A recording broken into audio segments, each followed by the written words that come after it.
we are live. Welcome to, what is it, our third edition of What's Up OTel.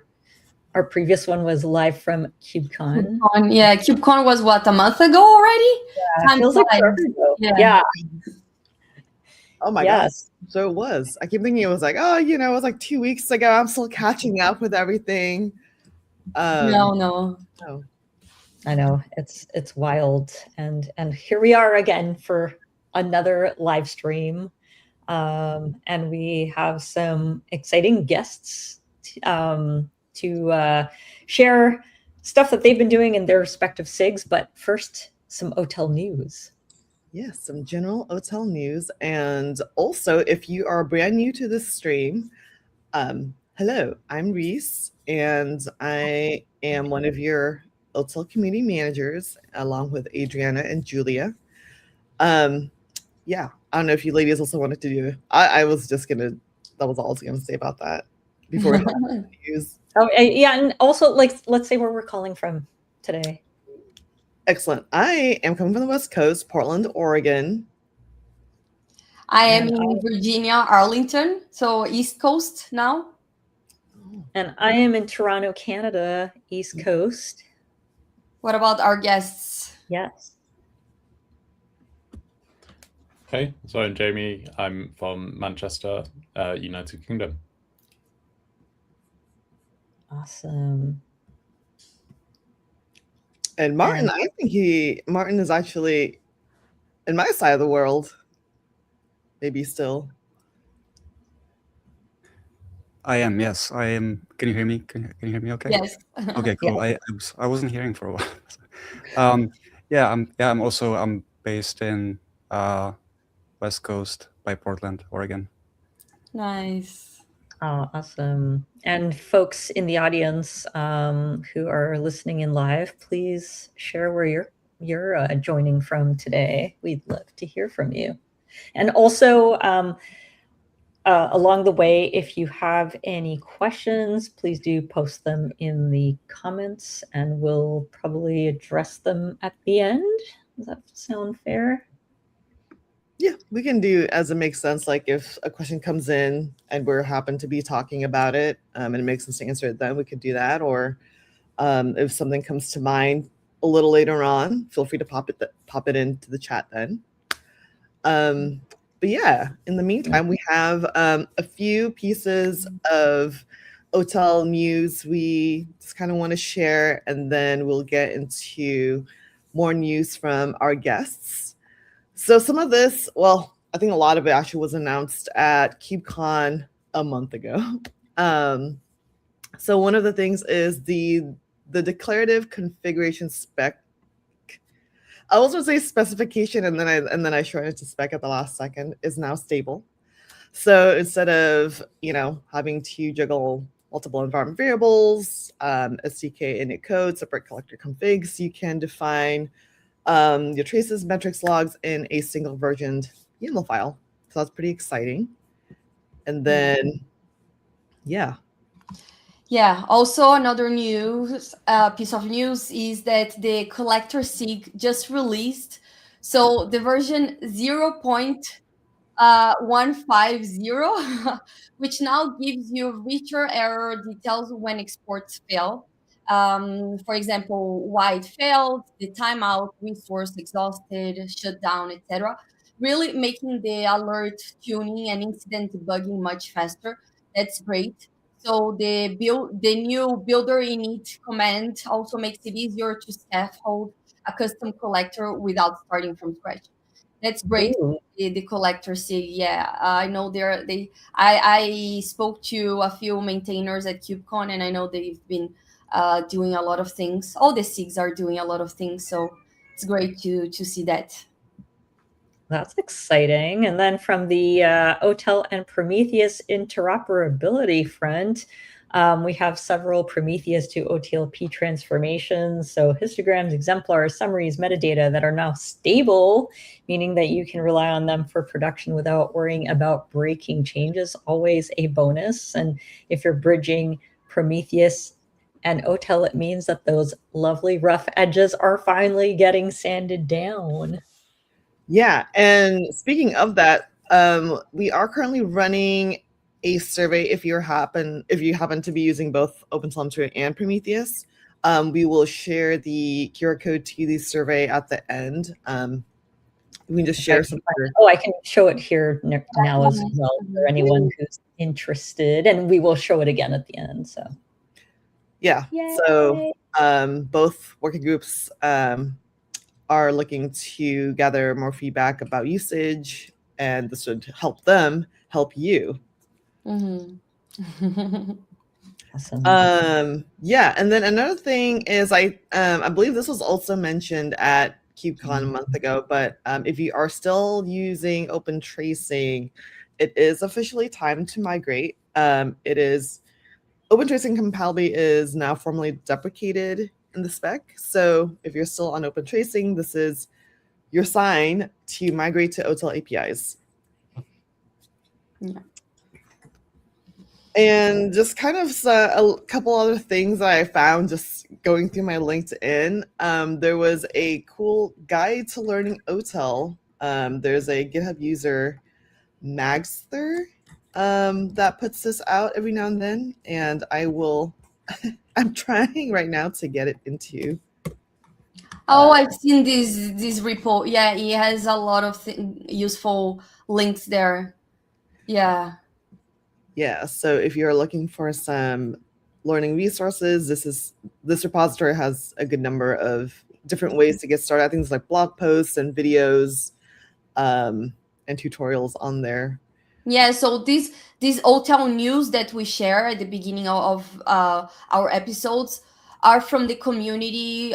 We also get, we try to join some seed calls and we see what's going on. If you're watching and you have a piece of news that you want to share with the community, feel free to message us, before the next episode, and we could share, a link or something that you're working on. Around OpenTelemetry, we would be gladly do it.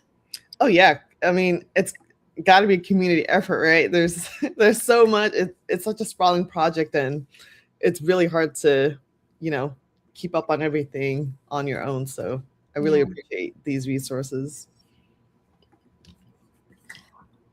Okay, should we jump to our guests? Yeah. They are actually going to talk about two different things, but we have amazing guests. So we have Jamie Lynch. Is that correct? Lynch, okay. So a senior software engineer at Embrace, maintainer for the OpenTelemetry Android and OpenTelemetry Kotlin. And we also have Martin Kuba. And he's a staff software engineer at Grafana Labs, OpenTelemetry contributor, and JS SDK approver. So I think we're going to start with Jamie. Jamie, do you want to tell us a little bit of what you do, the projects that you're working on, and what's new about that? Sure, can do. Yeah, so normally I'm working at Embrace.io, which is kind of like user-focused observability, and I'm also a maintainer on the Android SDK and the Kotlin SDK, which has been newly donated this year. So yeah, like a bit of background for the Kotlin SDK and why Embrace kind of like felt like we wanted to donate it. So yeah, basically Android historically started off on Java back in like 2010 or so, and it's been moving slowly towards adopting Kotlin as an official programming language. So if you want to use OpenTelemetry on Android or mobile, you kind of have to use the Java API, but you're kind of faced with interoperability if you're programming in Kotlin. Mm-hmm. So this works well enough with like the Java SDK, but like there's just a few compatibility things that make it feel like a little bit clunky. It's kind of like speaking like different languages. So like things like builders in Kotlin aren't that idiomatic. So that was kind of one of the motivations for wanting to create a Kotlin implementation of OpenTelemetry. So that got underway kind of last year. The donation was accepted in January, and there's now a official Kotlin SIG running, which is really cool. Yeah, and I guess one of the motivation that's important is Kotlin as a language. Traditionally, it runs on the Android and JVM platforms, but you can also target JavaScript, iOS, and various other platforms that aren't possible to target with the OpenTelemetry Java SDK. So I think that basically allows you to, if you're developing Kotlin, you could write a Kotlin multi-platform library that instruments your Kotlin code and share exactly the same telemetry for like Android, iOS backend, which I think is a cool motivation. In terms of where the project is, there's a tracing API and a logging API. So they're currently in active development. We've had a couple of releases. So the APIs are not like stabilized 1.0 yet, but they're moving fastly towards that. And I think that kind of covers the high level thing. So I'll let folks jump in with questions very soon. And I'd also add that we are very keen for anyone who's interested in using it in production to give feedback, because it's still quite early days. And if you're interested in contributing, we're also very open to new folks joining in with the project. Yeah. This is interesting because I myself don't know much about Kotlin. Yeah. And the only reason I've heard of it is because I have a friend who was working at Puppet for a while, and she used Kotlin. And this is just a side note, but her name was Caitlin, and so I thought it was funny that she was a Kotlin. But yeah, so it looks like, I mean, okay, and this is Gemini saying this, so you'll have to correct me. Apparently, over 60% of professional Android developers use Kotlin. Does that sound right? Yeah, I think Google did a survey a few years back that came back with that figure. So I'd be surprised if that's not a higher percentage these days. But yeah, basically Kotlin started out as a kind of JVM language that has similar-ish syntax to Java, and then it was adopted as the official language of choice on Android. Gotcha. Okay. So for Android programming, Android application programming, it's mainly Kotlin and is it Swift? Or is that? It'd be Kotlin and Java would be the standard choice if you're doing native development. There's other cross-platform frameworks like Flutter and React Native, but I'd say Kotlin is probably the most popular choice. Got you. Okay. Have you guys seen what kind of like adoption has the SIG seen since this donation and implementation within the project? Yeah, that's a good question. So I know that Embrace, we use it in production because we basically have an SDK that's built on top of OpenTelemetry SDKs. I don't have massive insight into like how many other folks are using it, but I do know that other people are trying it out in production, and we definitely had a few users like come back with it, like issues for discussion. In terms of contributions, you said that, yeah, all the projects welcome contributions. What kind of contributions? Mostly code contributions, documentation is also may be helpful. Is there something specific that you're looking for our audience that is watching this? Yeah, that's a good question. I'd say any sort of contribution is welcome. Like if you don't have time to write code or you don't want to write code, then just trying it out in an Android or JVM project, that would be super helpful in giving us feedback on what the API and experience is like. That's really valuable at this early stage. Documentation is always good. We tried to write a getting started guide and a few other bits, but I don't think there can ever be too much documentation. And code contributions are absolutely welcome. We have a few milestones organized on the project, and there's various issues filled out if folks do want to kind of like take a stab at it. Yeah, we're also always in the CNCF Slack if you want to just reach out and DM one of us. We're happy for feedback or anything. So what is the Slack channel, the name? Is it just open OTel-Kotlin? OTel-Kotlin. Okay, perfect. Yes, and I just received word that our host Adriana is experiencing technical difficulties. So as soon as she's back online, we'll get some of these QR codes out. Exactly, and the links as well. Yeah. But in the meantime, yes, if you are already on CNCF Slack, you can find all the OTel channels really just by typing in OTel dash and then whatever SIG it is you're looking for.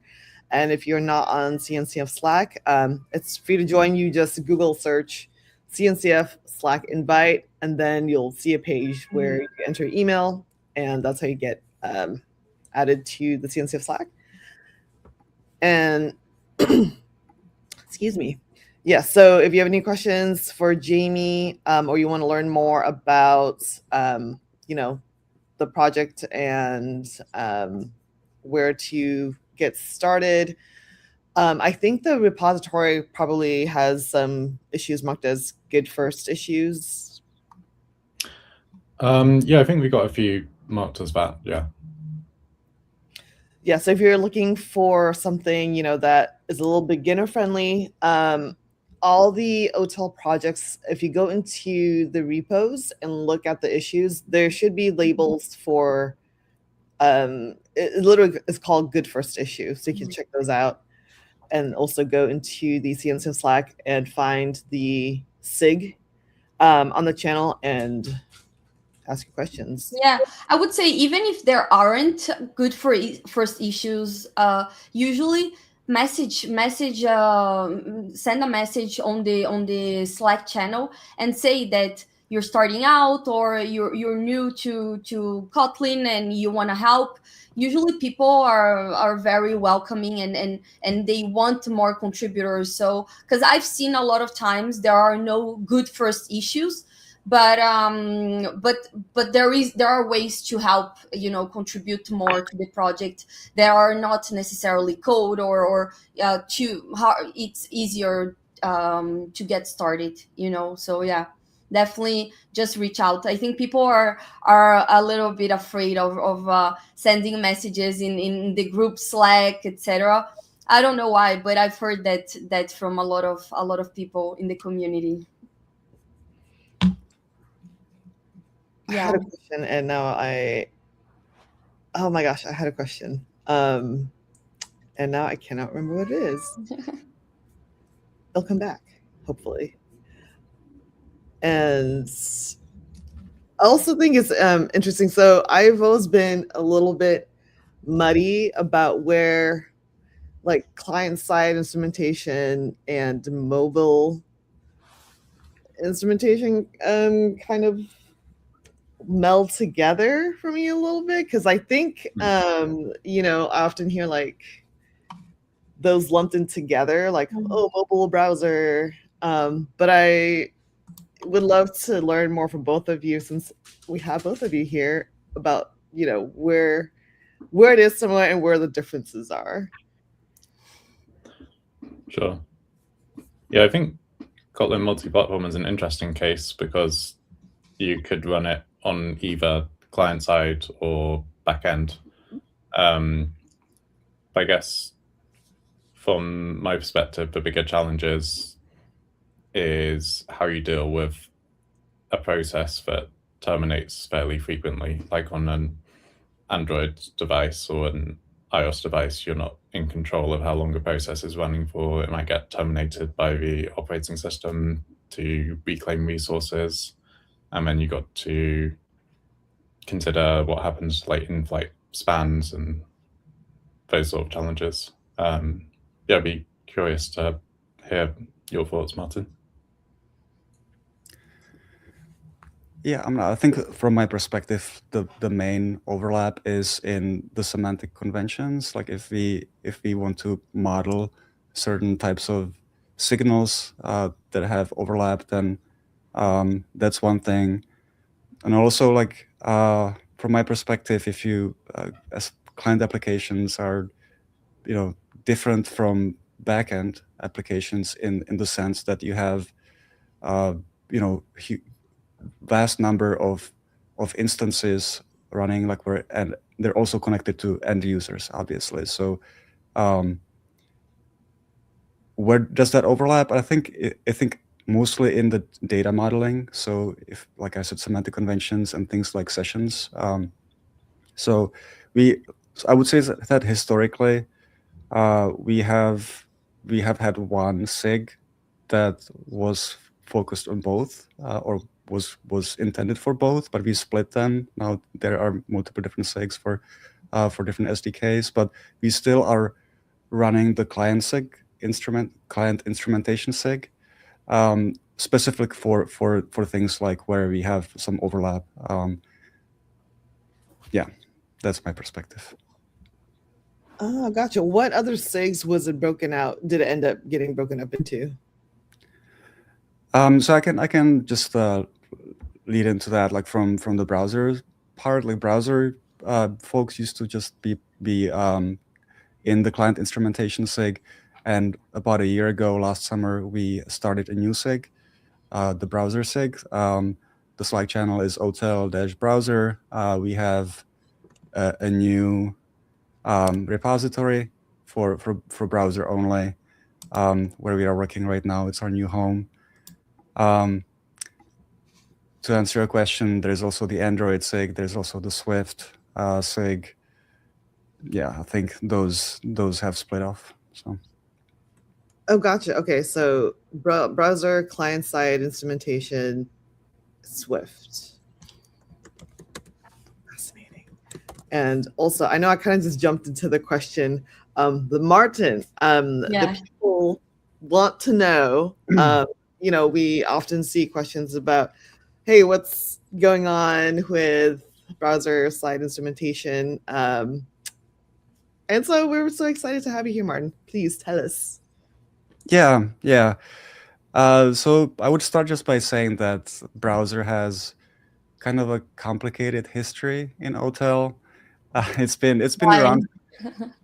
We've had some browser support for a while. Historically, browser has been part of the JavaScript SDK, which is shares basically the same code base with Node.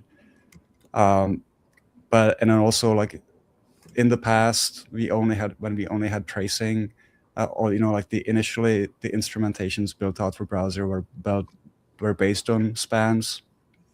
And we have been basically working, the people who are interested in the browser observability, like we've been pushing to a different model, basically using more like event-based model than tracing. And finally, we were able to get to a place about a year ago where that foundation was resolved and we could move on. And at that point, we started a new SIG. Like I said, like we have a new repository, and we have already. So like we have started building new instrumentations. About since last summer, we have 7 new instrumentations that are based on events that generate events. We have done a couple releases from the new repo, so that package with the instrumentations is available with for users to try. And we are also working on consolidating the existing packages from the core JS and from JS contrib into the browser repo. So we want to have a single place that's all related to browser, so that users don't have to like look for different packages all over the place. Along with the instrumentations, we have been working on data modeling. So how do we represent the correct signals from browser? Semantic conventions are very much part of that, obviously. So we have been working on defining those alongside with the instrumentations. And I would just like here, point out that like that's like probably the main thing that we're looking for from end users is feedback in exactly that. We want to make sure that like we get that right. What else? So yeah, we have that's kind of the state right now. I can talk about what our plan is going forward, what our roadmap is. Yes, please. Yeah. Mm-hmm. So we are. So the other things that we're looking at is we want to make the developer experience also better. So right now it takes a lot of boilerplate to set up and configure browser monitoring, about like 20 plus lines of code. We want to reduce that to smaller amount. We would like to have just like one main entry package for users to install, so they don't have to install multiple different packages from all over the place. So that's one purpose of that consolidation effort as well. We are also looking at modeling sessions and page views. But sessions is probably like the number one priority. We have experimental or under development implementation of session management. But currently there's this session ID attribute that we add on all signals, but our kind of vision is to think of session as a context, as like the primary context for all the signals in the client application. And we would like to we are working on trying to move that to be represented as an entity. So that's another work in progress. Yeah, and we also are working on end-to-end demo. So we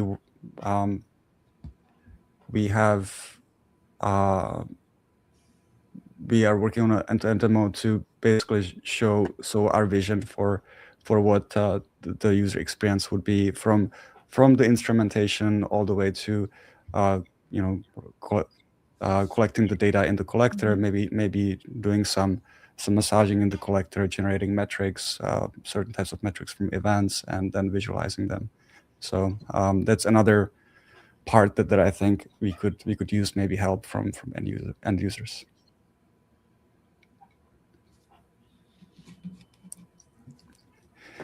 Yeah, I think that's probably the main things that I wanted to highlight. Cool, awesome.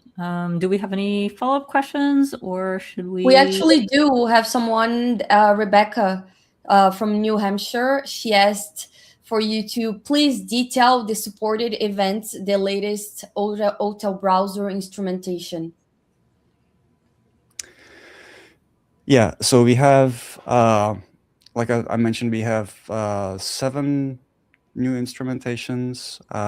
They are for things like errors, for web vitals, navigation, and then based on the performance APIs in browser, we collect navigation timing and resource timing.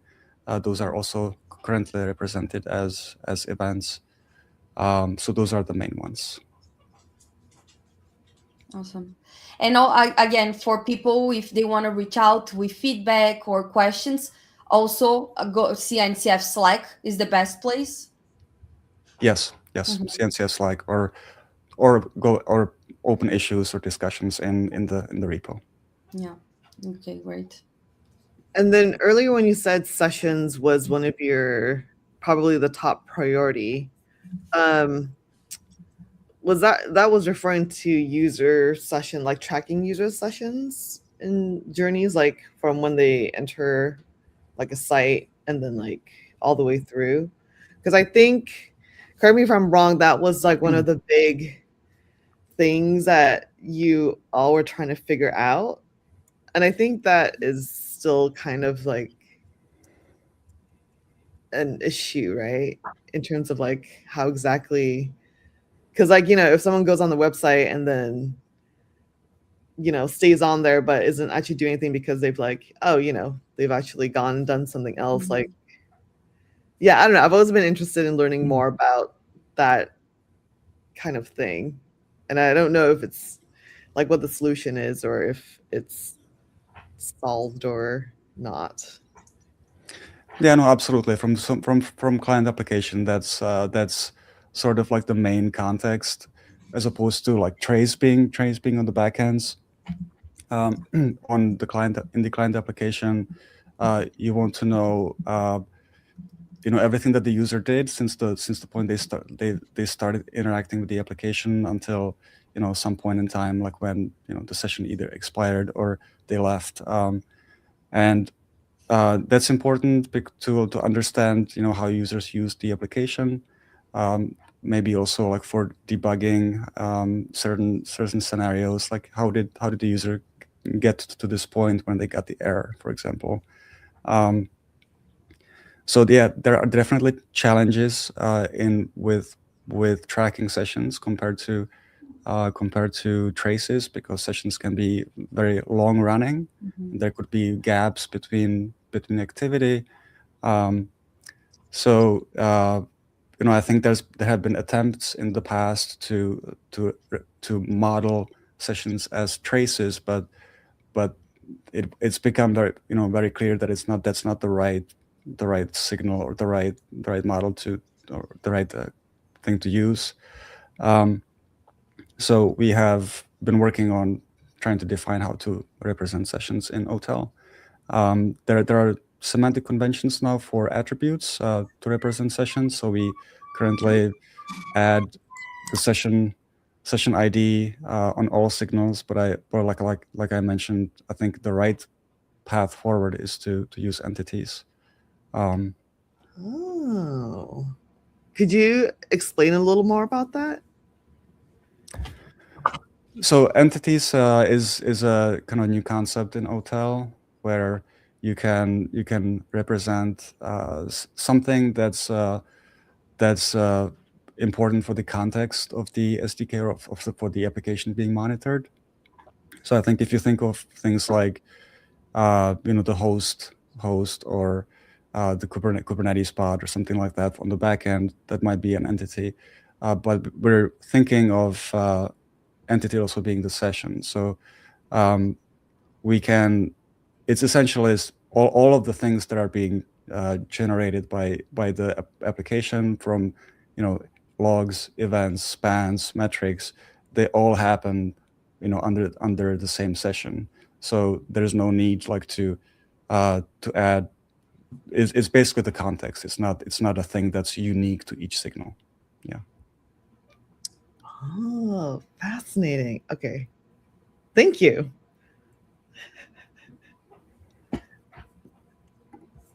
Cool. Should we move on to our next guest? Oh, sorry, Adriana. I think we're at 12:35, so I want to make sure that we still have enough time. Oh no, we already we did. Yeah, you had your I'm technical sorry. I issues. cut out like I don't know for how long. So Yeah, no, technical issues Yeah. always happen. But yeah, he went yeah. first. Mhm. Oh, blimey. Yeah. Okay. Cool.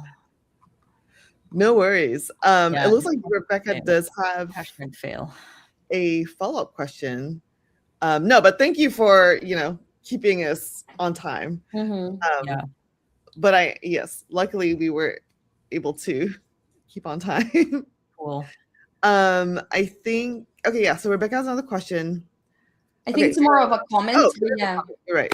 Having sessions represented as its own entity and becoming the primary signal is excellent for better understanding users' behavior. User behaviors correlated Yeah. Keep reading. for understanding user behaviors correlating the digital experience. Yeah. Mhm. Thank you. Mhm. Sometimes I start reading too fast and then I mess myself up.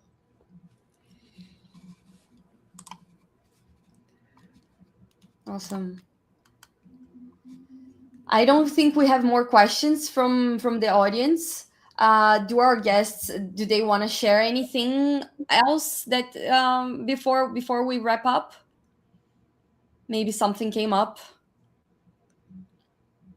Nope.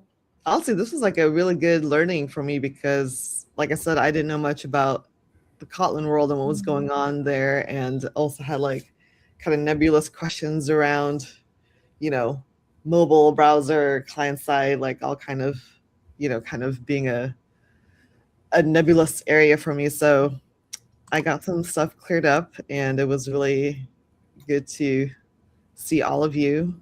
And Martin and I actually used to work together for a brief period, and so it was really good to see him again.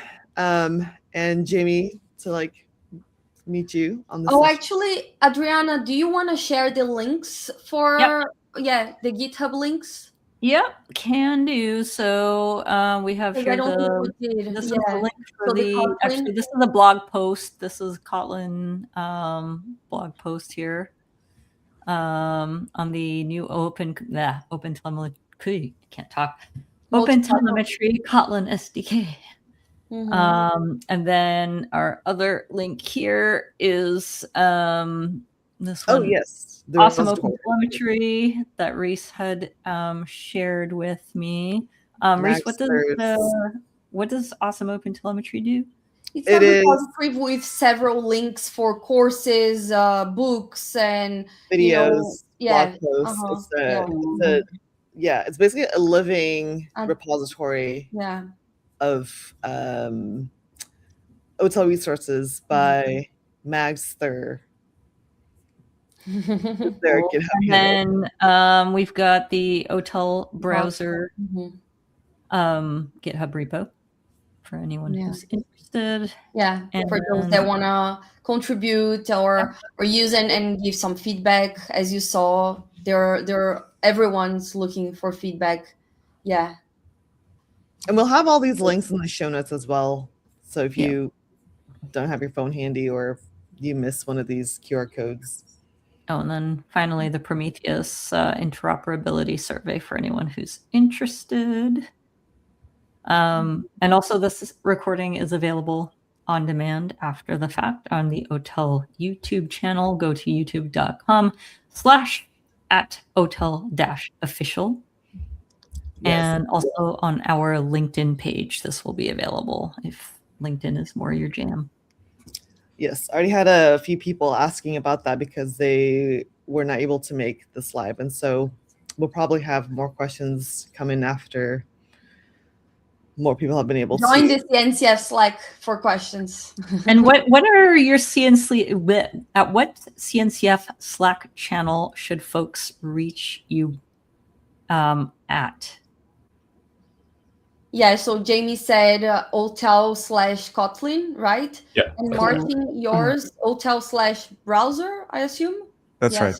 Mm-hmm. Cool. Yeah. Awesome. Yeah. And then real quick, when might they want to go to like OTel's client-side telemetry versus OTel Browser?